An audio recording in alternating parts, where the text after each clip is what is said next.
सबै कुरा अन्त्य भएको जस्तो देखिन्थ्यो। मेरो शरीर चिहानमा राखिएको थियो। क्रुसको पीडा अझै मेरो शरीरमा थियो। मेरा घाउहरू अझै ताजा थिए। मेरो रगत बगिसकेको थियो। मेरो श्वास थामिएको थियो।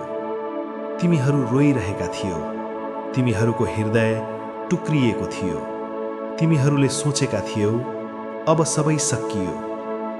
तिमीहरूको आशा चिहानसँगै बन्द भएको भन्ने लागिरहेको थियो। अन्धकारले जित्यो भन्ने देखिन्थ्यो। मृत्यु अन्तिम शब्द बोलिसकेको जस्तो लाग्थ्यो।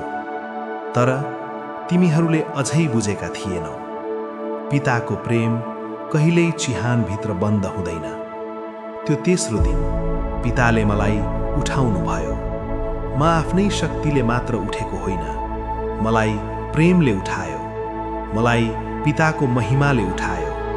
मलाई उहाँको शक्तिले मृत्युबाट फेरि जीवनमा ल्यायो।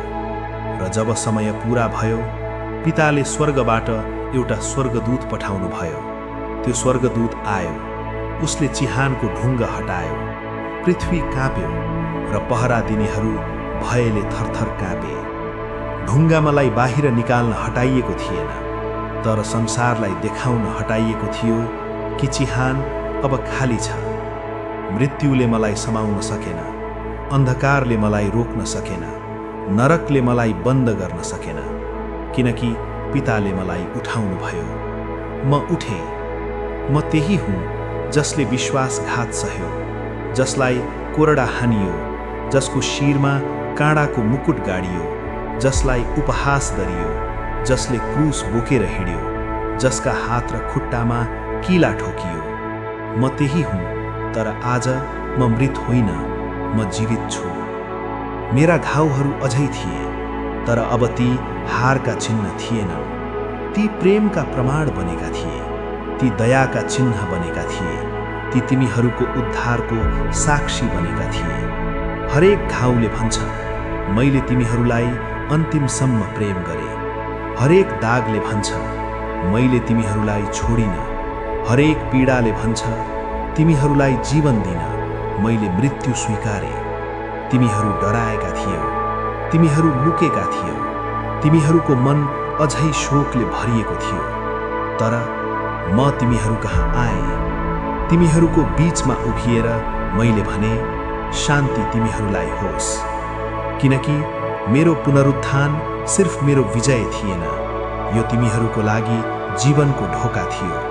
यो तिमीहरूको निराशामाथि आशाको घोषणा थियो।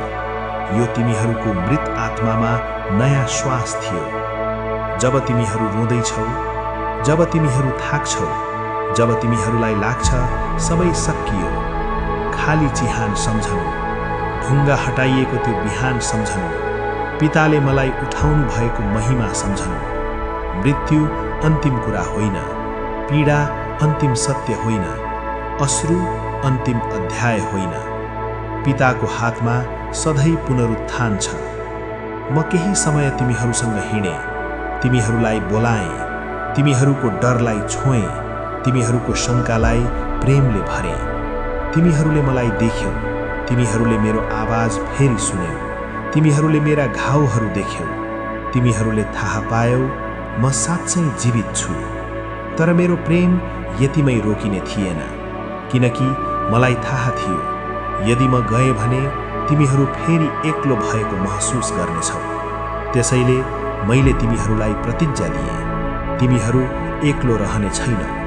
म पितासँग बोल्नेछु र उहाँले तिमीहरू कहाँ सहयोगी पठाउनु हुनेछ, सान्त्वना दाता पठाउनु हुनेछ, पवित्र आत्मा पठाउनु हुनेछ।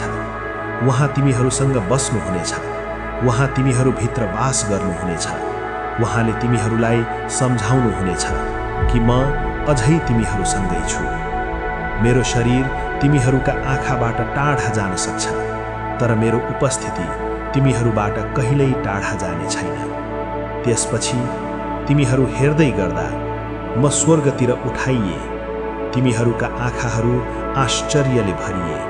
तिमीहरूको हृदय प्रेम र विस्मयले भरियो।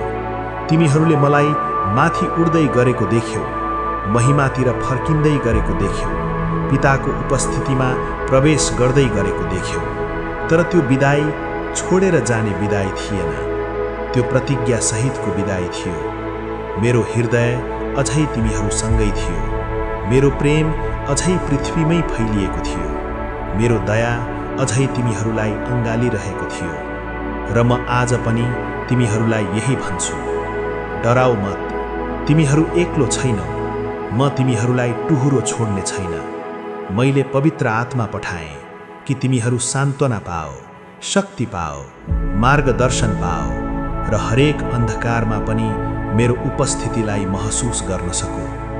म मरे तर पिताले मलाई उठाउनु भयो, म चिहानमा राखिएँ तर ढुङ्गा हटाइयो, म तिमीहरूका आँखाबाट स्वर्गतिर गएँ तर मेरो आत्मा तिमीहरू भित्र पठाइयो। र एक दिन म फेरि आउनेछु, जसरी तिमीहरूले मलाई उठेर गएको देख्यौ त्यसरी नै म फेरि आउनेछु। त्यो दिन अश्रु सुकाइने छन्, पीडा अन्त्य हुनेछ, मृत्यु फेरि कहिल्यै उठ्ने छैन र मेरा सबै प्रियजनहरू मेरो सँगै रहनेछन्। त्यसैले आज शोक गर यदि तिम्रो हृदय अझै भारी छ भने, क्रूस सम्झ यदि तिम्रो आत्मा अझै रोइरहेको छ भने, मेरो पीडा सम्झ यदि तिमी प्रेमको गहिराई बुझ्न चाहन्छौ भने। तर त्यही नरोकिनु, खाली चिहानतिर हेर, उठेको प्रभुतर्फ हेर, पिताको शक्तितर्फ हेर, पवित्र आत्माको सान्त्वनातर्फ हेर र आउने महिमाको प्रतिज्ञातर्फ हेर। किनकि म जीवित छु, म तिमीहरूलाई प्रेम गर्छु, म तिमीहरूलाई छोडेको छैन र म फेरि आउनेछु। तिमीहरू रोए पनि म तिमीहरूसँगै छु, तिमीहरू पर्खे पनि म तिमीहरू कहाँ आउनेछु। तिमीहरू थाकेका भए पनि मेरो आत्माले तिमीहरूलाई सम्हाल्नेछ, किनकि म उठेको छु, पिताले मलाई उठाउनु भएको छ र म फेरि आउनेछु।